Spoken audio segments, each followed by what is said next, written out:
to let you know as well. We're here previewing the debate night.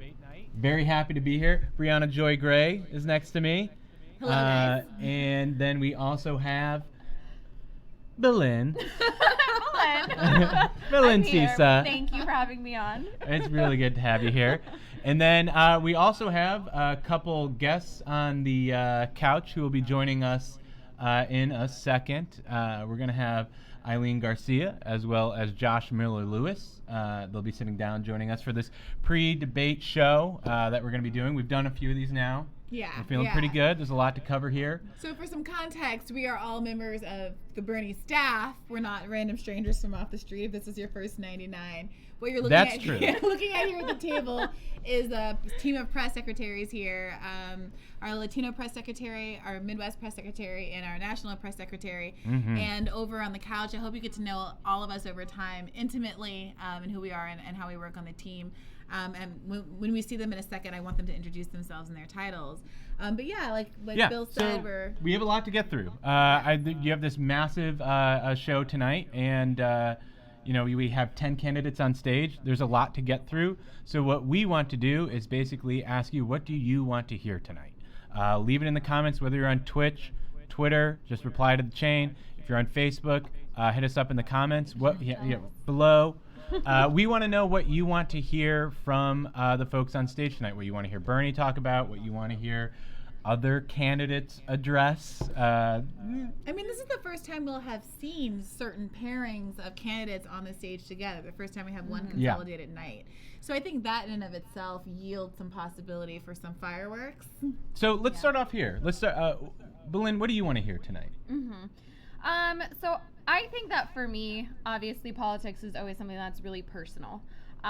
So what I want to hear from all of these candidates is how they plan to address the working class. How will they make themselves relatable where we actually feel like we trust them, right? Mm-hmm. Right now, the only person that I trust who's going to be on this debate stage that has a consistent record of defending the working class, people who have to work multiple jobs, is Bernie Sanders.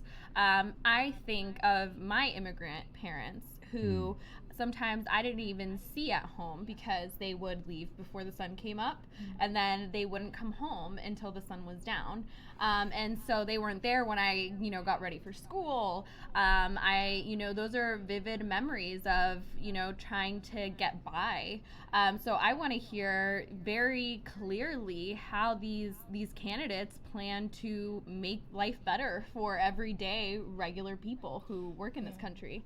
I think that's a really good point. I mean, we've heard a lot since 2016. It's always surprises me how much so many of these candidates have adopted a certain kind of language, who talk about working class voters more, who are now even starting to use the word poverty, which was a word that was persona non grata on cable news a lot.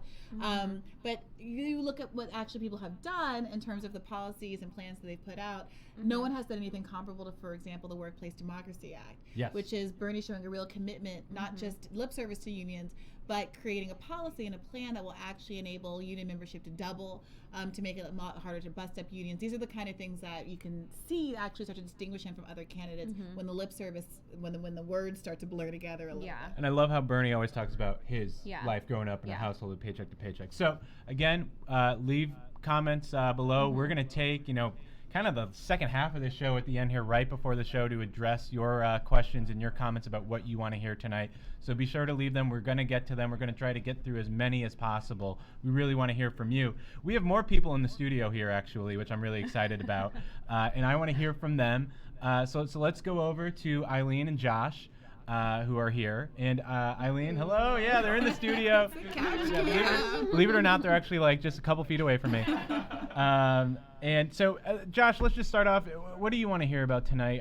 Big issues to talk about on the debate stage. What do you want to have candidates address? Yeah, well, I think the number one issue confronting this country right now is climate change. There's no doubt it's the biggest issue facing the world right now. And there's only one candidate in this field who actually addresses the scale of the crisis in the way that it needs to be addressed, and it's Bernie Sanders. And what I'm hoping tonight is that we continue the conversation out of the climate debate last week, and we get to hear from all of the candidates about what are they going to do to address the climate crisis. Here's what Bernie's going to do. He's going to end unemployment. He's going to create 20 million jobs in this country over the next 10 years to 15 years, creating renewable energy system and moving our country away from fossil fuels. He's going to actually meet the IPCC goals. What's the IPCC? The IPCC is a UN body who has looked at the science and said that we have to meet this crisis by 2030. So what we're going to do is we're going to get to 100% renewable energy and 100% in transportation and the energy sectors. And then what we're going to do is we're actually going to help the frontline communities, and we're going to help communities that are being hit worst by the climate crisis, and we're going to help fossil fuel workers who, as we move away from fossil fuel, are going to need new jobs. And what we're going to do is invest trillions of dollars in helping those workers find new jobs, good paying jobs, and deal with the scale of the crisis. So I hope tonight that we get a sense of where the candidates stand. Are you willing to end fracking? Are you going to address the scale of this crisis? Are you actually going to move to 100% renewable energy by 2030 and totally decarbonize the economy by 2050? I know Bernie Sanders will do that. I hope we get to hear from other candidates tonight. Yeah, so continue to leave your comments below, and definitely donate if you're at live.berniesanders.com. We want to get as many donations as we can before this debate kicks off. And then, Eileen, you're right next to Josh here. What do you want to hear tonight? Medicare for all and healthcare. I think that that's something that we've been talking about a lot, thankfully, throughout this campaign and in the past debates, but I think it's an issue that we can't talk about enough. So for me, healthcare is really personal. I was diagnosed with type 1 diabetes when I was a year old, and I was kicked off of Medicaid when I was 8 years old. So throughout my life, I've been on 9 different health insurance plans. I haven't been to my doctor since December, and I'm supposed to go every 3 months. And just yesterday, I actually tried to make an appointment, and they told me that the next available appointment isn't until December, which is insane, So I'm really hoping that this is a discussion that continues, that it takes up a lot of time in tonight's debate and throughout this campaign, because the truth of the matter is we're the wealthiest country in the history of the world. There's no reason why we can't give people healthcare as a human right, plain and simple. Oh, yeah, I want to hear that. That sounds good. Thank you, Eileen. And, we're going to be coming back to you. So when you do ask your questions, leave them there. We have people collecting them. I'm looking at a few right now. Keep them coming. We do want to hear it. But I want to get into what we do want folks to remember as we go through this debate, right? I want to say we came up with a list earlier. Actually, I can't take credit for this. David Sirota, who's on staff, he has a newsletter called The Burn Notice. And you can subscribe to Burn Notice, right, on Substack. Just bernie.substack.com. And you can subscribe to it and get these, multiple times a week. You're going to get updates about what's going on in the campaign. Anyways, he has 5 things you need to remember for tonight when you're watching the debate. I'll start it off. Basically, the number one thing he wants you to remember is that Bernie's always been in this fight. And that's what makes him different than other folks you're going to see tonight. I mean, you'll have folks who are doing the right thing now, finally, and you'll have folks that have a very troubled record. If you look back into the history, you name it, they've been on the side of corporations and not people. But with Bernie, it runs deep. It runs true. He's got the proof. He has been there all along, whether it's fighting against big corporations, whether it's fighting against Republicans. He is the one who has been there, and that's what makes him different. So don't let any Johnny-come-latelys trick you into it tonight. Bernie's the real deal. You want to hit number 2? Yeah, just, the metaphor that I've always heard that has really resonated with me is the idea of a thermostat versus a thermometer. And there are candidates who can take the temperature of the room once it's already been changed, and there are candidates like Bernie Sanders, thermometers, who can actually change what the temperature is, who can actually change public opinion around polling, who can actually help to talk to and communicate to the American people about why they should understand healthcare to be a human right, which is the work that you need to do after decades of corporate interests and other people whose interests aren't aligned with the American people, telling us over and over again that everything is our fault, that they have played no role in creating the unequal society that we live in today.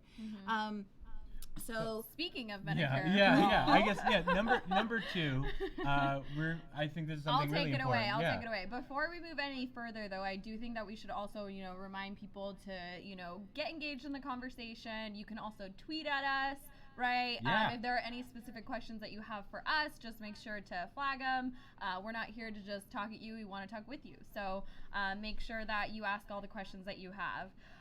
So again, coming back to what we were talking about. So number one was Bernie's always been there. Number two, speaking of healthcare, so a very, I don't know how to describe this, but a video came out today by the Joe Biden campaign speaking about his record with President Obama and everything that they've accomplished. But there was one thing missing from that video. What's that? And that was when President Obama decided to come out and say that Medicare for all is a good idea. Us too, Prez. We think that is a very good idea as well. Yeah.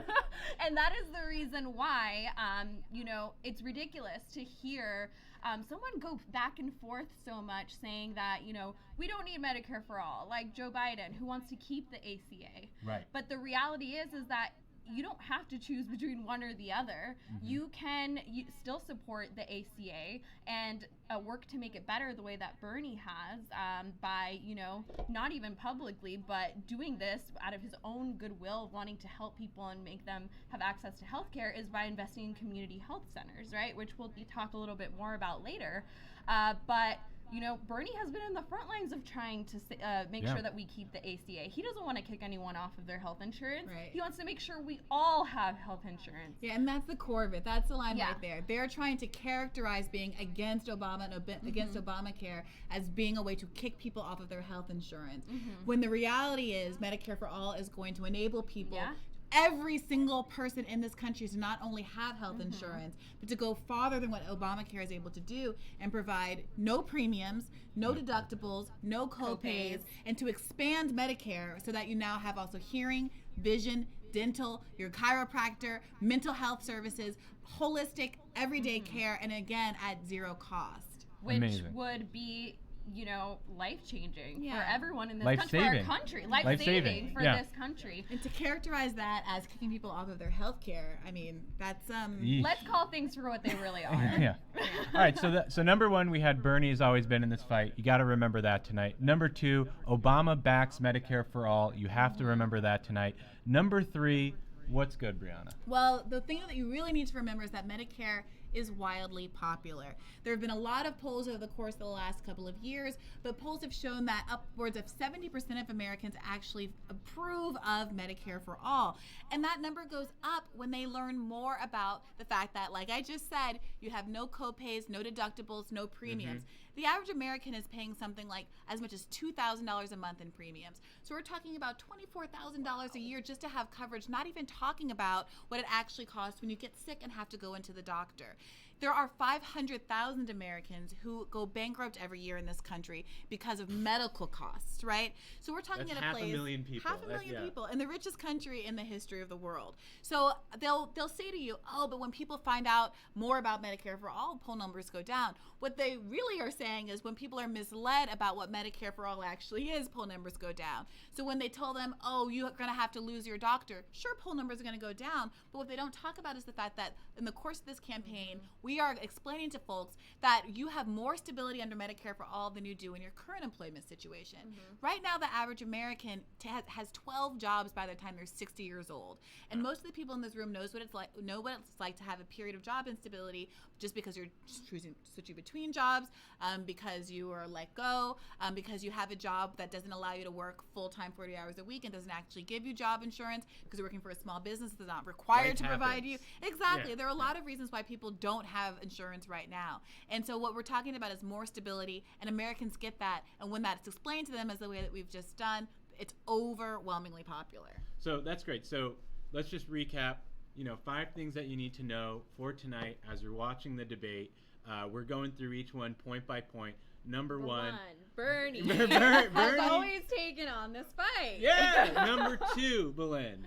Obama backs Medicare for all. Don't forget. Don't forget. And then number 3, what we just said.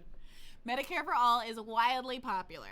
However, there are people coming at it. Number 4. Mm-hmm. So what the inverse of that is since everyone knows that the more they learn about Medicare for all, the truth about it, it becomes more and more popular.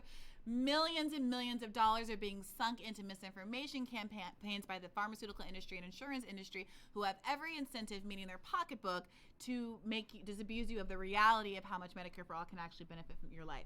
So this is something that David Sirota hit on again in the Burn Notice to show that healthcare ad spending exceeds $65 million just this year. Whoa. As the insurance industry is ramping up an effort to kill Medicare for all. Imagine if we actually use that to pay for people's health insurance. No! What? But what's so crazy is that, if you recall during the last debate, Bernie Sanders really presciently called out the fact that once we cut to commercial break, you were going to see advertisements for the insurance industry. Bernie was like, "What's good, corporations?" I see you. And if we go back to the first point on our list, what was it? Bernie's always on the right side of things. Bernie's always right. Yeah. Well, he was right again in that instance. And it just shows you how much, when we talk about the interests that we're up against and why this has to be about us versus the people, the 99 versus the 1%, it's because this kind of corporate power, this real money dollars are being leveraged against the truth that we're trying to get out there in the world that Bernie Sanders has been trying to advocate for years. So if you're watching tonight, we've already run through 4 points that you need to look for tonight, right? Keep an eye out for an ad from the Partnership for America's Healthcare Future, because the healthcare future that they envision is one where they get to kick you off your insurance, they get to decide what's get covered, and they get to decide how high your premiums, deductibles, and copays are. So keep an eye out for that. And then to round out the top 5 things, I just want to say that up there tonight, you are going to see 10 candidates. But Bernie Sanders is the only one who has rejected big money 100%, whether it's the primary or the general, whenever it is. Bernie is the only candidate standing on stage tonight who has said, I am not going to take corporate money. I'm not going to sit at the table when I'm the president, look across that table from a bunch of lobbyists. I'm the only one who's going to know that I've never taken any money from you. And that is what changes him. That's what makes him different. So, yeah. Those are the big 5 things to look out for tonight. That fundraising thing at the end there, I really just want to hit this home. I know when you watch this, we ask you, this is a grassroots-driven campaign. We are approaching 1 million donors. That's what makes us different. We're the only campaign with more contributors than Donald Trump. Yep. No one else can say that. And that's because of you. So if you're watching right now, if you're getting ready for Bernie to get on stage, donate. live.berniesanders.com. You can watch and donate at the same time. $2.70. I've seen some people donating $2.70. I've seen people donating, $27, just like it's, the good old days. And there's people donating more than that. And it's really up to us to carry that load. They're the birthday donations I saw. Yeah, the birthday. Yeah. $7.80. I love it. So we're just going to go through now and turn to you. We want to know what you want to hear tonight. We want to know what your questions are. And I'm going to just open it up to everyone here. So basically, I'm just going to go through, find some good questions. John Gustafsson is asking how we're going to reverse corruption in Congress. I guess I'm going to turn to our friends in the studio here. Josh or Eileen, either of you want to take that? Yeah, well, let's start with this. It starts with exactly what you just talked about. Not taking money from large corporations who have been ripping off the American people for so long. They've rigged our economy, they've rigged our political system in order to make huge profits for themselves while screwing over Americans. And Donald Trump is a perfect example of a corrupt system. He has gotten into office, he's enriched his friends in the fossil fuel industry, he's enriched his friends in the drug industry and the healthcare industry at the expense of all of us. He tried to take $32 million healthcare away from 32 million people. He tried to, he gave tax cuts to the rich, and he's then returned and tried to take Social Security and Medicare away from millions of people. Mm-hmm. What we do is we get into office and we say, this is a campaign, this is a candidate who is funded entirely by the grassroots. He's never gone to Wall Street, he's never gone to the drug industry and the health insurance industry and taken their money. That's how you end corruption in Washington. You change our corrupt political system. Absolutely. And he's quite corrupt, folks. I don't know if you've noticed over the years. Okay, so I'm going to continue going through here. We're looking at Twitch now. I have a question from, oh God, I'm going to say this wrong. Yo P Pimps. Oh man, yeah, I love the thank you Twitch for the great I think I censored that appropriately. Anyways, Belinda, how do they watch the debate? All the people on Twitch tonight want to know how to watch the debate. Well, you can watch the debate en español, lo pueden mirar en Univision hoy a las 8, lo van a tener en inglés y en español. And then if you would like to watch it in English, you can go ahead and tune into ABC News, and they will be also streaming it in English. So. Yeah, and if you have cut the cord, you can still watch on Hulu Live as well, so be sure to tune in there. Brianna, I'm going to turn to you here. We're getting another Twitch question, this one from Goddess Moon, I think. yeah, okay, all right. Yeah, Mercury's in retrograde for Goddess Moon. Anyways, she wants to hear about ending the endless wars. Which ones, when, how, especially Yemen. Can you talk a little bit about foreign policy? Yeah, well, foreign policy is an area where Bernie Sanders has demonstrated a lot of leadership. And in fact, it's not something that's come up so far very much in the debate. There was a little bit of a moment with Tulsi Gabbard in the last round. But I'm looking forward to it coming up and more because, frankly, Bernie Sanders is once again one of these candidates who has been on the right side with respect in this respect as well. His Iraq War vote is one of the highlights of his career. The fact that he showed the integrity to show foresight and understand that we were going to end up in, yes, this endless war situation. And his work with Ro Khanna and the Yemen war resolution to start to try to end these wars was an incredible accomplishment that you can also file under, Bernie's done a lot of things, to push back against that kind of misnomer about who he is and what he's about. But given what we've just released in terms of policy recently, I would be remiss not to mention the extent to which climate change is a huge factor when it comes to global violence. If you've listened to the recent episode of Hear the Burn about climate change, that's I did. Subscriber here. Subscribe to Hear the Burn, Brianna's podcast. Come on. Everyone should listen to Hear the Burn, the campaign podcast, especially since we've now pivoted to video, and every other episode now is going to be on YouTube, and you can watch the whole thing if you're not a big podcast listener. But what we learned on that episode after talking to David Wallace Wells, who is one of the most predominant climate change writers of our time, is that there's a direct correlation between every half degree of warming and the amount of violence there is in the world. And there are currently 65 million climate refugees, right? And that number is only going to go up and up as increasingly parts of the world become inhospitable. And it's only right and humane that people are going to try to want to move to other parts of the world where they can survive and their families can survive. So if people are interested in stemming the tide of global conflict, we have to be really, really serious about our commitment to averting the effects of climate change. And to do that, it's also important to invest in countries outside of ourselves who are not creating the bulk of the carbon emissions that are causing this climate change. Exactly, but are feeling the effects of it because they are situated closer to the equator. So another Twitch question here actually on this, since we're talking about climate change, is how can Bernie easily differentiate himself from every other candidate on his climate policy? I'm going to the couch here. I mean, you've already speak up. The people want to hear you. Let me just get close to the mic. Down very quickly. Get close to the mic. Okay, so 3 things. 1, Bernie is the only candidate with a plan to actually address the crisis. We have to decarbonize our entire economy by 2050. We have to be at 71% of current levels by 2030. Bernie has a detailed plan to get there. That's number 1. Number 2, if you are serious about the climate crisis, you have to ban fracking. If we continue to allow fracking, we will not be able to meet the goals that are required to save this planet. Bernie Sanders is going to ban fracking. He's going to ban offshore drilling. He's going to quickly transition us to 100% renewable energy. Third piece, Bernie has a plan to end unemployment in this country. We are going to create 20 million jobs with Bernie's climate plan. And that is a revolutionary proposal that nobody on that stage has. All right, so since we're over here already, Eileen, I also want to take it to you. This one's from Facebook. So Rick Budette, he asks, some say that hospitals in poor areas will close if we get universal health care. I'm a Bernie supporter. Can you speak to this? Well, it's a lie. Tell us why. Yeah, so this is actually a question that came up during the first debate, and PolitiFact rated it as false when Delaney said that it would cause rural hospitals to close.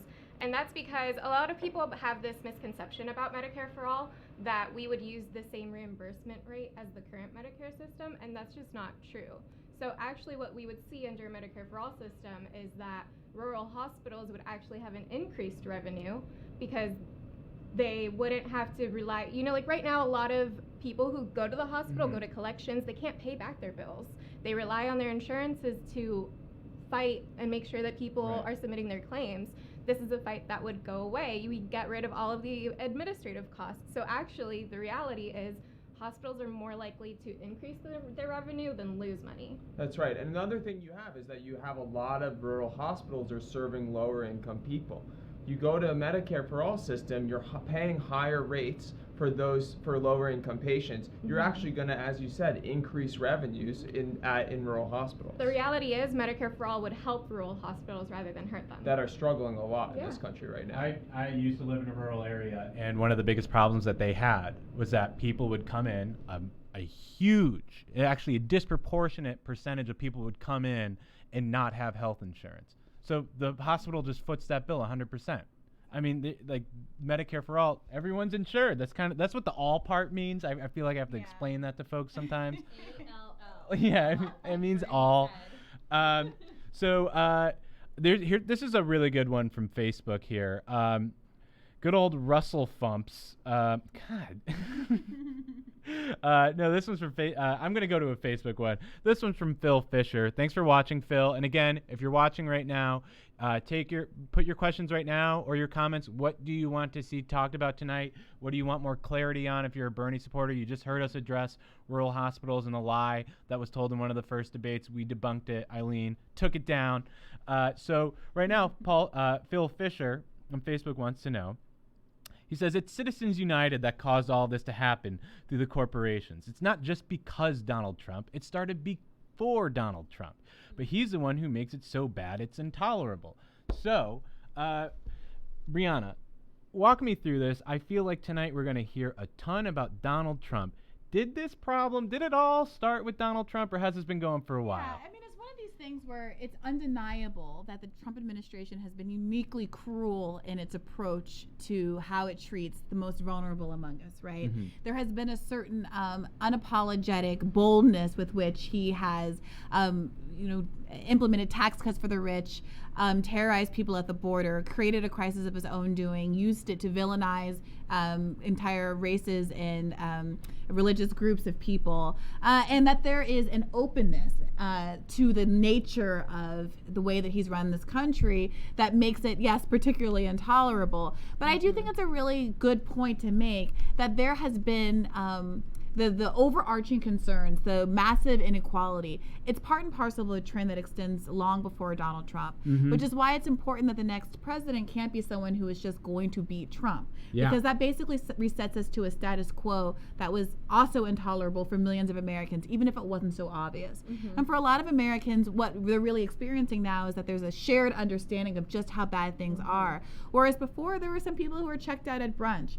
And so we can't let this opportunity where we're all kind of awake to be let go fallow. We have to elect someone who's actually going to continue to ignite people's passion to actually make this country live up to its potential, who is not going to disband the millions of people who are giving contributions, who are showing up to rallies, who are really putting their lives, bodies, and interests on the line in order to elect this president. Not because it's not just about electing this president. It's not about just me. It's about all of us and making this country live up to its full potential.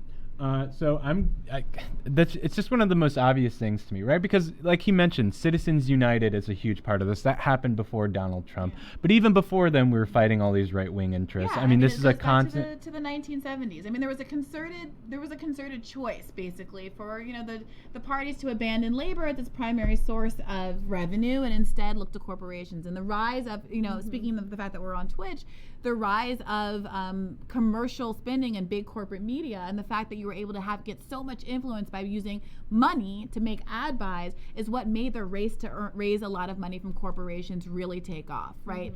And so it's time for us to perhaps but because of our embrace of independent media, be able to say, hey, we don't need these huge dollars to be able to compete in a national election. Look how well Bernie Sanders was able to do in 2016 with very little in terms of ad buys and zero in terms of corporate donors. It reminds me of the number 5 on our list from the Burn Notice today. What to look out for. Bernie Sanders is the only one on stage tonight who will 100% reject corporate money of any kind. It's either in the primary or the general. He's the only one.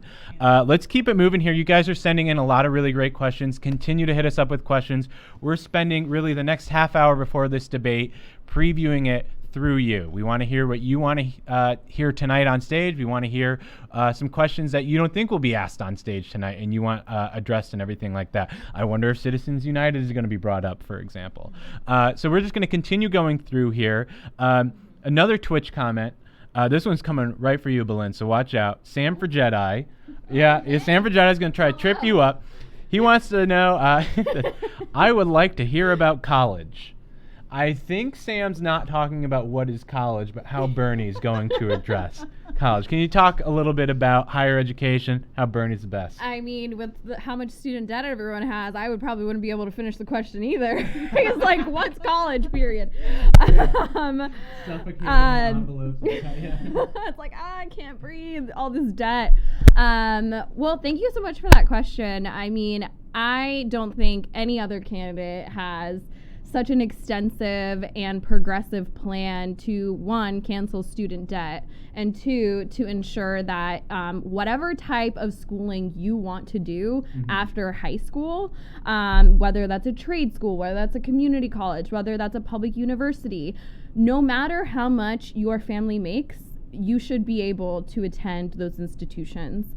I think that is so intersectional in itself and would break so many generational blocks that people have had for so long, whether that has been economic, racial, or, even with immigration status that has stopped many people from being able to pursue their dreams. And, your dreams should not be deferred because of how much money you make. Back to our friends in the studio here. I actually know that one of them, speaking of college, is a college student.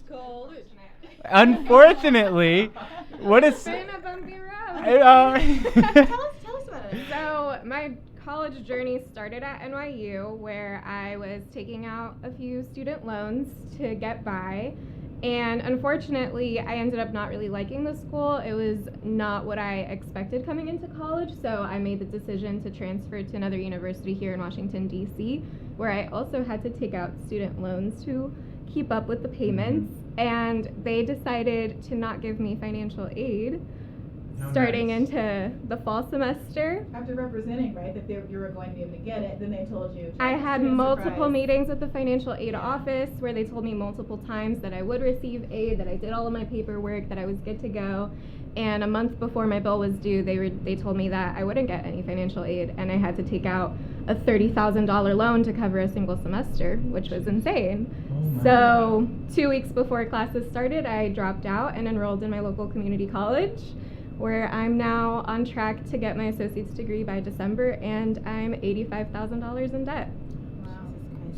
Who else is in debt? Raise your hand. I'm in debt, I know, right there, Yeah, I mean, I'm unusual. Here's the thing to know about tonight. Bernie Sanders, the only candidate on stage tonight who says that we should cancel all student debt. Yeah. No one else on stage is going to say that. We should be really, really clear about that, because I was on Howard's campus the other day and I was surprised by how many kids who are directly affected by this policy don't actually know this. So Bernie Sanders is the only candidate who is planning to cancel all student debt. There are some other candidates who want to cancel some student debt if you have a small business in a low-income community and only up to $20,000, and only if your business runs for 3 years, and all of these kind of hoops and nonsense.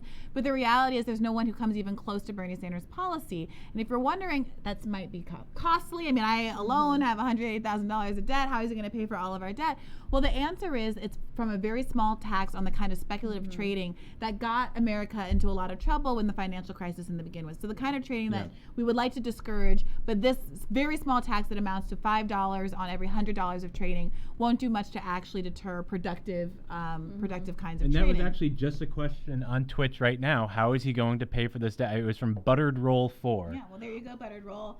And another point I'd like to make is that there is also tonight's debate is being held at an HBCU. That's a historically black college or university. And HBCUs had to exist because not too long ago, black people weren't allowed to attend white universities, and they've become a real ground zero source for black people to continue to be educated in this country, and disproportionately graduate black doctors and other kinds of health professionals, lawyers, etc. And so because they're such an important resource, they need to be supported. At the same time, they often suffer, and a lot of them have been closing lately, largely because enrollments are down, kids aren't able to pay for college, and the people who are struggling to pay for college the most are black and brown kids. No one has more student debt than black women, for instance. So what Bernie Sanders is also going to do is to fully fund HBCUs. And so 76% of kids who go to HBCUs actually go to public colleges. So as part of Bernie's free public colleges and university, it means that they're going to go to school for free. And he has an additional provision for private HBCUs that serve predominantly low-income students. Those too will be tuition free. So it's a huge boon for this a really important resource. So Bernie's going to be the only candidate on stage tonight who's going to say, cancel Eileen's debt, all of it. All of it.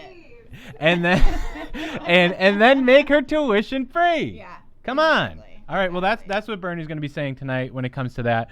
We're going to continue taking your questions. I know I've asked before. Not only are you supposed to watch this feed, you're going to leave a comment or a question about what you want to hear tonight, and then you're going to donate live.berniesanders.com. You can donate right there. Still watch the Twitch stream so we can keep on getting Sam Frigettis and buttered rolls and everyone's question. All right, and we're going to continue going through here because, again, this is for you guys. We want to make this debate preview what you want to hear, because tonight you're going to see ads from, some corporate group bashing Medicare for all. You're going to see a bunch of Republican talking points parroted by the mediators. We already seen the moderators. We already saw that, previous debates. So I guess let's keep on going through the list here. Troy Rudd on Facebook has a question. Thank you for leaving a question, Troy. Everyone, try to keep up with Troy. Let's go. For 40 years, wages have stagnated. In dollars adjusted for inflation, that is not a left versus right issue. This needs to be a bottom versus the top 1% fight. Do you want to take that on? I mean, go for it. Can you repeat the last time? That was a very good question. I got so pumped, I couldn't even hear the question. I was like, the what? The 99 versus the 1%? Yeah, that's what he wants to talk about. What does it mean to have a 99 versus 1% fight?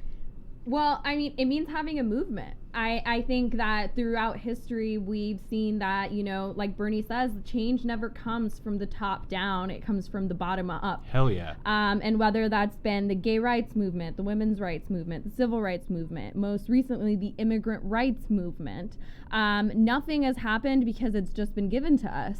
We've had to fight for it. And what will be great about having a President Sanders is that we're going to have an ally in that movement. Yeah. We're not going to be fighting at it alone, which is the original, inside-outside strategy. That's how we are going to create every single item in this agenda is by, I heard your interview earlier this morning, Brianna, talking about going to Mitch McConnell's. Yeah, going to Mitch McConnell's backyard and calling him out because the people that live in his district want Medicare for all, and they want to be able to have a living wage, and they want to be able to, fight for an education. But, we can't do it by ourselves. President Sanders can't do it on his own. That's why he says, not me, us, because we will take him to the White House, but to actually achieve all of these things that our country needs so badly, we're all going to have to do it together. And to this point about the 99 versus the 1%, the growing income inequality that you describe is not an accident, right?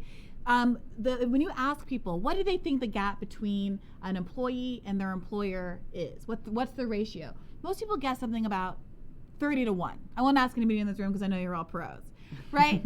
And that would have been the right answer if it were 1975.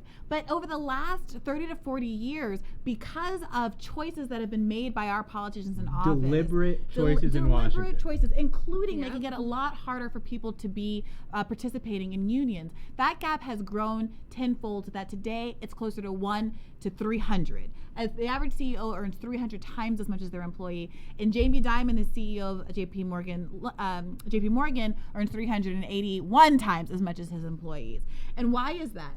union participation. That's why it's so important. Yeah. I know a lot of people in our generation don't actually have a firsthand experience of what unions can do for you. But back in the 1970s, when we had a peak at union participation of around in the high 30s, as opposed to today that's under 10%, you had much smaller income inequality. And it's because being in a union and having that power to collectively bargain with your employer, for all of you to stand up and say, we're not going to do any more work and you're not going to be able to make any profit off of us until you give us basic needs. It empowers us in a way that our generation that's hustling out here with the gig economy, that's being told that they're contract employees and therefore aren't entitled to various rights. We deserve more. And it's not something that we're asking for free. We're trying to reset the clock to a more just time with respect to labor rights. You're talking about labor rights. You're talking about unions and how important they are. Let's go right to Ryan Kinning's question. Ryan asks, can y'all talk about Bernie's plan? Should I read that in a Southern accent? I won't. With the Midwest. Can y'all talk about Bernie's plan to increase union employment in America? I have been long in the union fight in Wisconsin. We saw Scott Walker absolutely please. And now he wants his son to run for Congress. Give me a break. Anyways, can we talk about Bernie's plan to increase union unemployment in America? We're talking about the workplace democracy plan. This would double union employment by the end of Bernie's first term in the White House. I mean, we are talking about revitalizing the trade movement, the trade union movement. Does anyone want to go a little bit further on unions here? We're good in the. I'm happy to talk a little. Go for it. I mean, you just were. Go for it. Go more. Ryan wants to know. Well, if you're interested, if you look at my Twitter handle at BreeBreeJoy, there's pinned to the top of my feed is a short video I did explaining all of this. But the big takeaway is that we're going to support something called sectional bargaining, which means that instead of any one store, any one individual business unionizing, right, and then having to compete with other businesses of its similar type, you say, oh, if this person unionizes and starts to pay their workers more, I'm going to pass the costs on to consumers.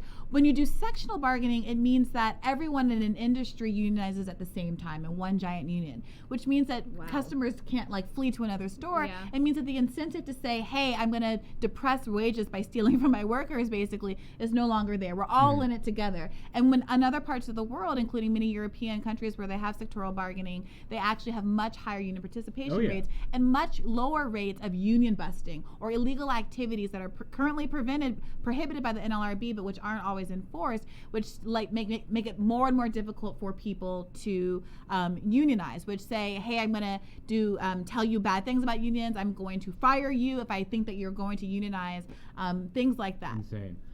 So we're getting a ton of questions right now. We have about 15 minutes, a little less than that before the debate. So I'm gonna just do a couple rapid fire myself, okay? Bernie cannot beat Trump, according to Jay Campfield on Facebook. Jay, you're wrong. You're wrong. Bernie can beat Trump. In fact, we're going to prove that. We're going to go on a tour in Iowa to all of the counties that flipped from Obama to Trump, and we're going to flip them back.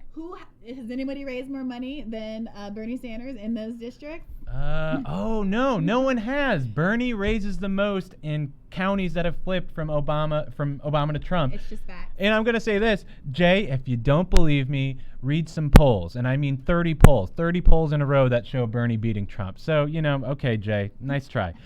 Next question we're just going to take on here. I'm just going to keep on powering through these.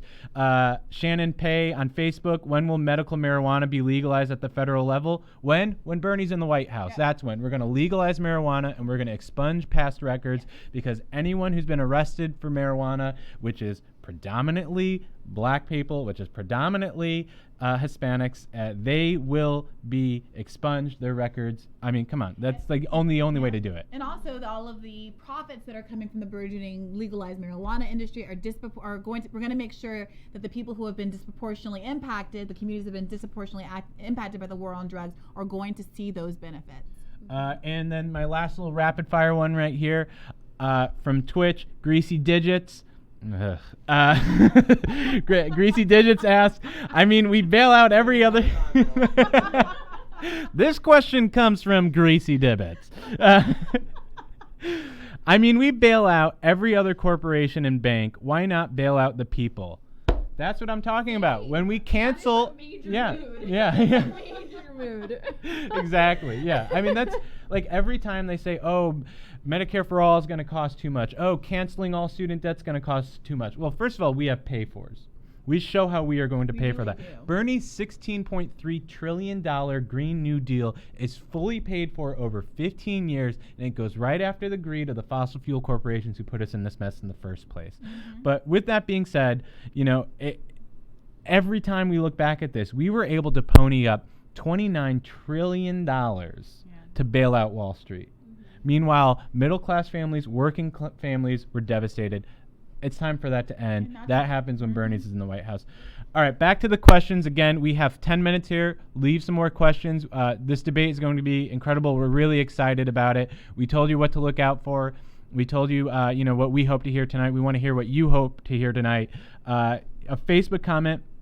David Young, tell your viewers that the biggest issue is making those unfamiliar with Bernie's specifics on his policies and make sure they're registered and get all their friends and families ready to vote in the primary.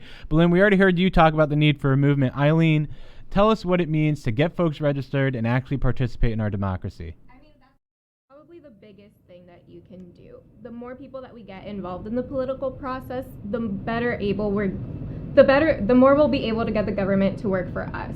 If you're not voting, you can get out, volunteer, host debate watch parties like we're having all over the country tonight, host plan to win parties that we're having next week.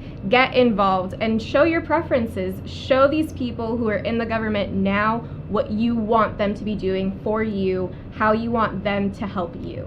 Let's say I was trying to volunteer for a Bernie Sanders event or go find an event. Where would I go? map.berniesanders.com. That's right, map.berniesanders.com. You can volunteer. There are over 900 debate watch parties. So if you're at one right now, hello from Bernie HQ at one of the 900 debate watch parties across the country. That is an amazing show of force. So we're going to continue going through here. Keep on hitting us up with your questions. This one is also about foreign policy, which I do hope we get into tonight. Basically, Craver Poker, I don't know, on Twitch, like the Twitch name is, I have no idea how to, J Craver Poker, wants to know, what will Bernie do with the $800 billion military budget? Cut it, freeze it, what's he going to do about it? Who wants to go into some foreign policy right now? One thing I know for sure is that part of the pay for the Green New Deal is the fact that we're no longer going to have to pay to support the incredible military reach that we have to protect our access to oil reserves all across the world, right? So between that and the fact that we're spending $400 billion a year supplementing the fossil fuel industry, this is where you start to rack up an incredible amount of savings. So one more Twitch question here, which I'm going to give to everyone. I basically want one kind of as short of an answer that you can give me here. Nave the Shade on Twitch, God, every one of them is going to trip me up, wants to know what Bernie policy will help with the inequality that we see in America. Now, my answer to this is like, go to berniesanders.com/issues and you'll see them. But Shade work at the View? You got a pretty similar question about that when he was So, all right, so let's just go down the line here. Name one policy that Bernie has that addresses inequality. Belinda? Ooh, definitely.